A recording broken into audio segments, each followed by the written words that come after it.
बिस्मिल्लाहिर्रहमानिर्रहीम। अस्सलामु अलैकुम वरहमतुल्लाहि वबरकातुहू। रब्बी इश्रह ली सदरी व यस्सिर ली अमरी वहलुल उक़दतम मिन लिसानी यफ़क़हू क़ौली। आज की हदीस पढ़ते हैं। क्या है आज की हदीस? दाएं हाथ की फजीलत। कोई भी काम शुरू करें तो दाएं हाथ से हमें क्यों करना चाहिए, किसको फॉलो करना है, चलिए आइए आज पढ़ते हैं।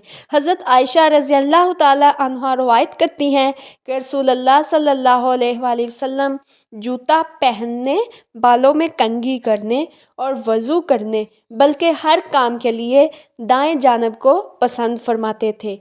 बुखारी मुस्लिम की ये हदीस है। यानी आप सल्लल्लाहु अलैहि वसल्लम को दायां हाथ ज़्यादा महबूब और पसंदीदा था।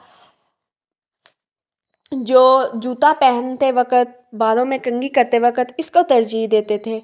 हज़ूर सल्लल्लाहु अलैहि वसल्लम हर अच्छे काम में दाएं जानब को पसंद फरमाते।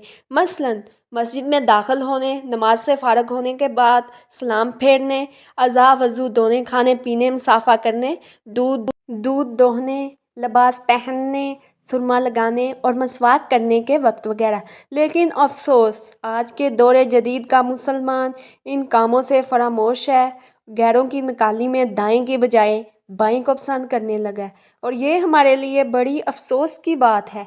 हज़रत अबू हुरैरा रज़ी अल्लाह ताला अन्हा से रवायत है कि रसूलुल्लाह सल्लल्लाहु अलैहि वसल्लम ने फरमाया, जब तुम वज़ू करने लगो तो अपने दाएं जानब से इब्तिदा किया करो। इसे अबू दाऊद और तिरमिज़ी निसाई ने रवायत किया है।